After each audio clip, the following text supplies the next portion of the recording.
ജയ രാമ രാമ ജയ രാമ രാമ ജയ രാമ രാമ. നമസ്കാരം. അങ്ങനെ സീതാദേവി വാൽമീകാശ്രമത്തിന് സമീപത്തെത്തി. വാൽമീകാശ്രമത്തിന് സമീപത്തെത്തിയ സീതാദേവി അവിടെ ഗംഗാതീരത്തിന് കുറച്ചകലെയായി നിൽക്കുകയാണ്. അപ്പോൾ ആശ്രമത്തിൽ നിന്നും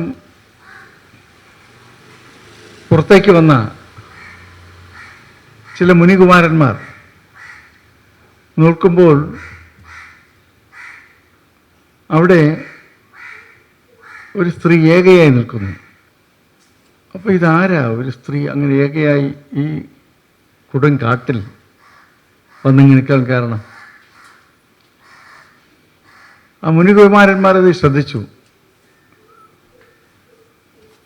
പക്ഷെ അവർ നോക്കുമ്പോൾ ആ സ്ത്രീ ഒരു സാധാരണ സ്ത്രീയല്ല. അവരെ കാണുമ്പോൾ കൊടും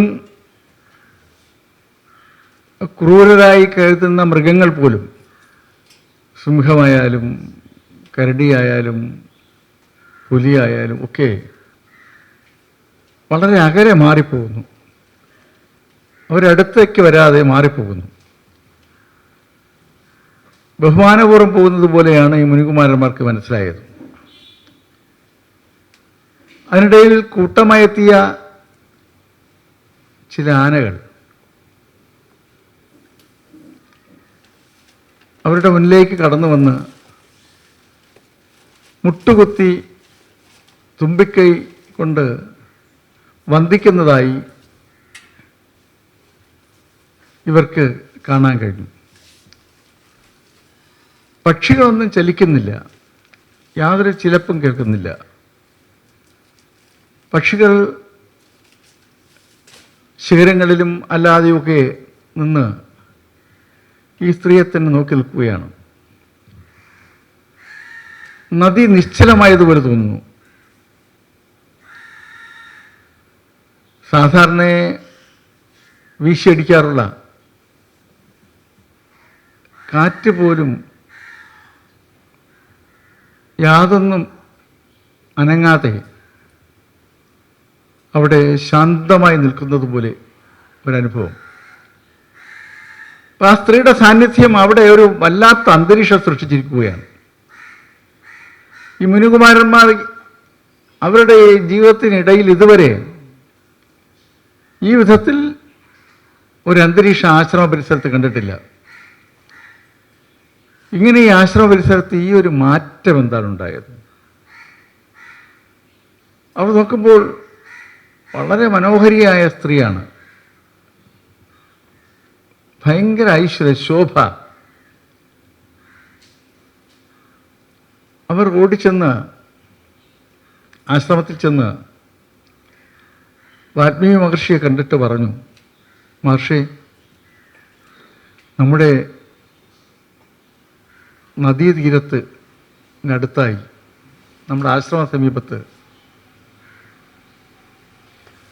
ഒരു സ്ത്രീ വന്നു നിൽക്കുന്നു ഏകയായി.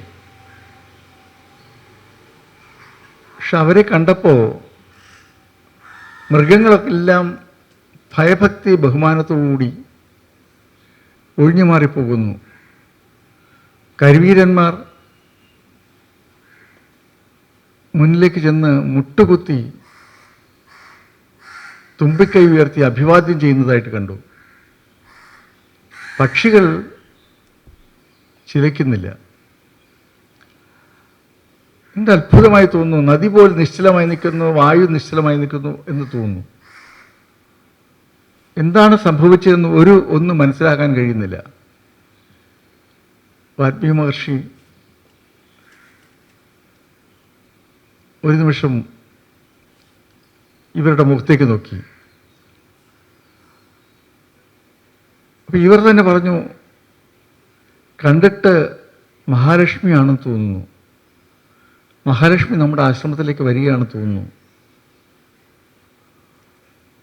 അപ്പം മഹർഷി പറഞ്ഞു, നമുക്ക് അതിനുള്ള ഒരു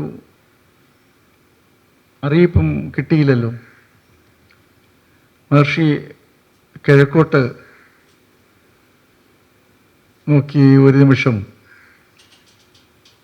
ധ്യാനനിരതനായി നിന്നതിന് ശേഷം പെട്ടെന്ന് ഒന്നും സംസാരിക്കാതെ, വരൂ നമുക്ക് പോകാം എന്ന് പറഞ്ഞ് മഹർഷി അവിടെ നിറങ്ങുന്ന സമയത്ത് തന്നെ തപസ്വിനിമാർ, വാസികളായ തപസ്വിനിമാരെ വിളിച്ച് പറഞ്ഞു, നമ്മുടെ ആശ്രമത്തിലേക്ക് ഒരു വളരെ വലിയ വിശിഷ്ടയായ അതിഥി എത്തുന്നുണ്ട്. നിങ്ങൾ അവരെ ആദരിച്ച് സ്വീകരിക്കാൻ തയ്യാറായിക്കൊള്ളുക എന്നിങ്ങനെ പറഞ്ഞിട്ട് വാൽമീകി മുനികുമാരന്മാരുമൊത്ത് നേരെ സീതാദേവിക്ക് സമീപം എത്തിച്ചേർന്നു. സീതാദേവിക്ക് നമസ്കാരം പറഞ്ഞു. വാൽമീകി മഹർഷിയെ കണ്ട ഉടൻ തന്നെ സീതാദേവി വാൽമീകി മഹർഷിയെ ബഹുമാനപൂർവ്വം വന്ദിച്ചു. മഹർഷി പറഞ്ഞു, മൈഥിലി ജനക മഹാരാജാവിൻ്റെ പ്രിയപുത്രി, ശ്രീരാമചന്ദ്രൻ്റെ പ്രിയപത്നി ജാനകി, അവിടുന്ന് ഇവിടെ എത്തിയ വിവരം നാം ഇപ്പോഴാണ് മനസ്സിലാക്കിയത്. നിശ്ചയമായും ദേവിയുടെ തീരുമാനം ശരിയാണ്. അയോധ്യയുടെയും കോസലരാജ്യത്തിൻ്റെയും പേര് കളങ്കപ്പെടാതിരിക്കുവാൻ, അഭിമാനം ഉയർത്തിപ്പിടിക്കുവാൻ ദേവിയെടുത്ത തീരുമാനം എക്കാലവും വാഴ്ത്തപ്പെടുന്ന ഒന്നായിരിക്കും. ദേവിയുടെ മാതൃക ദേവിക്ക് മാത്രം ചെയ്യാൻ കഴിയുന്ന മാതൃകയാണ്. മറ്റൊരാളിനും സങ്കല്പിക്കാൻ കഴിയാത്ത, മറ്റൊരു ശക്തിക്കും ചിന്തിക്കാൻ കഴിയാത്ത എത്രയോ മഹത്തരമായ ഒരു തീരുമാനമാണ് ദേവി കൈക്കൊണ്ടിരിക്കുന്നത്. ദേവിക്ക് നമ്മുടെ ആശ്രമത്തിലേക്ക് സ്വാഗതം. നാം അറിയുന്നു അതുപോലെ തന്നെ ദേവി ആശ്രമത്തിൽ വസിക്കുവാൻ ആഗ്രഹം പ്രകടിപ്പിച്ചതും അവിടുത്തെ ആഗ്രഹം പോലെ ദേവിയെ സ്വീകരിക്കുവാൻ ആശ്രമവാസികൾ ഏറെ സന്തോഷത്തിലാണ്. വന്നാലും എന്ന് പറഞ്ഞ് വാൽമീകി മഹർഷി സീതാദേവിയെ മഹർഷിയുടെ ആശ്രമത്തിലേക്ക് ആദരപൂർവ്വം സ്വാഗതം ചെയ്തുകൊണ്ട് മുന്നോട്ട് പോയി. ഈ അവസരത്തിൽ മഹർഷിയുടെ മനസ്സിലേക്ക് സീതാദേവി നേരിട്ട ശാപം ഓർമ്മയിൽ വന്നു. രാമായണം മഹർഷി മുനികുമാരന്മാർക്കും ശിഷ്യഗണങ്ങൾക്കും ചൊല്ലിക്കൊടുത്ത കാലത്ത് അത് കേട്ട് ആ രാമായണം മനസ്സിലാക്കിയ പക്ഷികൾ മിഥിലയിലെത്തി അവിടെ ഇരുന്ന് ഇത് പാടിയതും സീതാദേവി യാദൃശ്യ അത് കേൾക്കാൻ ഇടവന്നതും ആ പക്ഷികളോട് സീതാദേവി വീണ്ടും വീണ്ടും വിശേഷം ചോദിച്ചതും ഗർഭിണിയായ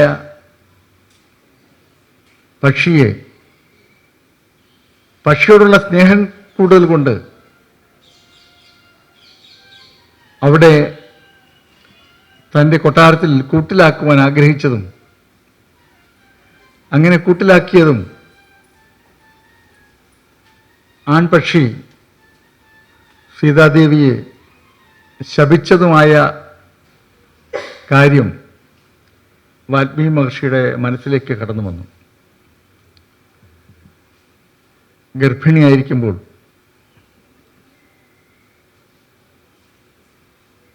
നിങ്ങളുടെയും ഭർത്താവ് അടുത്തുണ്ടാകാതെ പോട്ടെ എന്ന ഒരു ശാപം സീതാദേവിക്ക് ആ ആൺപക്ഷിയിൽ നിന്ന് കിട്ടിയതും, ആൺപക്ഷി പറന്നുപോയി കഴിഞ്ഞപ്പോൾ ഒറ്റപ്പെട്ട പെൺപക്ഷി സ്വയം മൃത്യു കൈവരിച്ചതുമായ കാര്യം വാൽമീകി മഹർഷി അറിയാതെ ഓർത്തുപോയി. മഹർഷിയുടെ മനസ്സിലേക്ക്, സീതാദേവിയെ കാണുമ്പോൾ തന്നെ മഹർഷിയുടെ മനസ്സിലേക്ക് കടന്നു വന്നത് ദേവി ഗർഭിണിയാണെന്നാണ്. മഹർഷി വളരെ കാലത്തെ അനുഭവ സമ്പത്തുള്ള മഹാവ്യക്തിത്വമാണ്. ഒരു സ്ത്രീയെ കാണുമ്പോൾ ആ സ്ത്രീയുടെ രൂപഭാവങ്ങളിൽ, ലക്ഷണങ്ങളിലുണ്ടാകുന്ന വ്യതിയാനം, ആ സ്ത്രീക്ക് സംഭവിച്ചുകൊണ്ടിരിക്കുന്ന മാറ്റങ്ങൾ മനസ്സിലാക്കുവാനുള്ള കഴിവ്, ഒപ്പം തന്നെ തൻ്റെ ദൃഷ്ടിയിൽ, ജ്ഞാനദൃഷ്ടിയിൽ വാൽമീകി മഹർഷിക്ക് മനസ്സിലായി സീതാദേവി ഗർഭിണിയാണ്. അതുകൂടി കണക്കിലെടുത്തുകൊണ്ട് തന്നെയാണ് വാൽമീകി മഹർഷി ആദരപൂർവം സീതാദേവിയെ ആശ്രമത്തിലേക്ക് തപസ്വിനിമാരെ കൊണ്ട് സ്വീകരിപ്പിച്ച് ആനയിച്ച് ആശ്രമത്തിനുള്ളിലേക്ക് കൊണ്ടുപോയത്. ദേവി അവിടെ ആശ്രമവാസികളോടൊപ്പം സന്തോഷത്തോടെ വാൽമീകി ആശ്രമത്തിലേക്ക് വാസത്തിനായി പോയി.